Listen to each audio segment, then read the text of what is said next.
Iran menegaskan walau negara-negara barat terus memberikan tekanan, itu tidak akan menghentikan upaya pengayaan uranium mereka. Akibatnya, pernyataan itu disebut menjadi sinyal untuk perang nuklir di Timur Tengah berpotensi pecah. Mengutip Tribun News pada 3 November, penekanan Iran itu dilakukan oleh Menteri Luar Negeri Iran Abbas Araghchi. Dia menegaskan bahwa upaya itu demi mempertahankan kedaulatan dan hak Iran di bidang nuklir. Sehingga Araghchi menekankan bahwa tekanan Barat akan menjadi tekanan politik yang tidak akan diindahkan. Adapun selain isu nuklir, Araghchi juga menolak setiap bentuk negosiasi yang menyangkut program misil Iran. Ditekankan olehnya bahwa misil Iran merupakan bagian dari pertahanan diri, bukan alat agresi, terutama terhadap ancaman dari Amerika Serikat dan Israel. Menegaskan bahwa sistem pertahanan Iran ini adalah garis merah yang tidak bisa dinegosiasikan.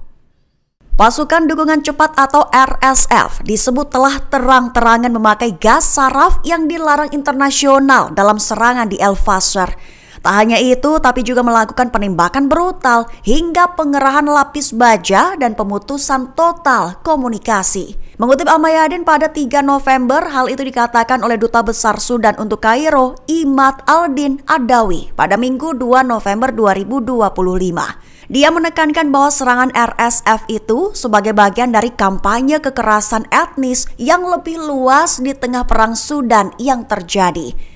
Perlu diketahui, gas saraf adalah jenis senjata kimia yang mengganggu sistem saraf, menyebabkan kelumpuhan, kejang, dan kematian jika tidak segera ditangani. Diketahui gas ini tidak berbau, tidak berwarna, namun sangat mematikan walau dalam jumlah kecil. Sehingga mengingat sifatnya yang tidak manusiawi dan tidak pandang bulu, penggunaannya pun menjadi dilarang oleh hukum internasional termasuk konvensi senjata kimia. Presiden Amerika Serikat Donald Trump mengaku punya cara cepat dan peringatkan kembali Hamas. Peringatannya adalah Hamas akan dihilangkan jika tetap tak mau dilucuti. Mengutip Al Arabiya pada 3 November, hal ini diutarakan oleh Trump pada Minggu 2 November 2025. Awalnya Trump menekankan bahwa perjanjian gencatan senjata Hamas Israel tidak rapuh dan justru sangat solid. Menegaskan bahwa Hamas mengetahui posisi mereka yang akan segera disingkirkan jika tak berperilaku baik.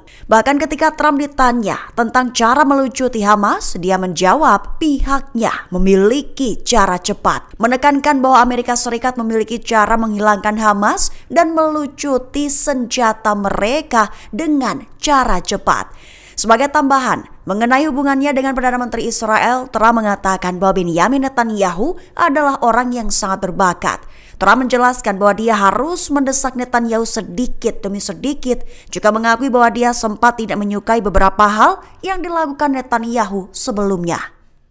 Artileri Israel kembali hantam seluruh jalur Gaza, melakukan serangan besar-besaran hingga penghancuran rumah dan pembunuhan. Mengutip Palestine Chronicle dan Kabarni pada 3 November, agresi lanjutan Israel ini terjadi sejak Minggu 2 November hingga 3 November waktu setempat.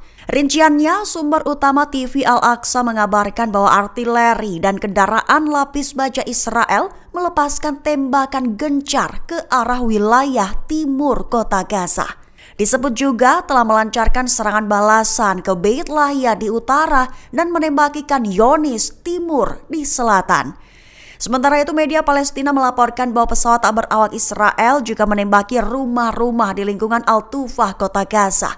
Aksi itu dilakukan bertepatan dengan penembakan artileri berat di daerah tersebut. Sementara itu, sumber-sumber Palestina lainnya melaporkan terjadinya ledakan dahsyat di sebelah timur kota Gaza, merujuk pada upaya pasukan Israel ingin menghancurkan bangunan-bangunan perumahan di lokasi tersebut. Lantas, saluran satelit Al-Aqsa juga mengonfirmasi bahwa pasukan Israel meledakkan bom mobil di lingkungan Al-Tufah sebelah timur kota Gaza.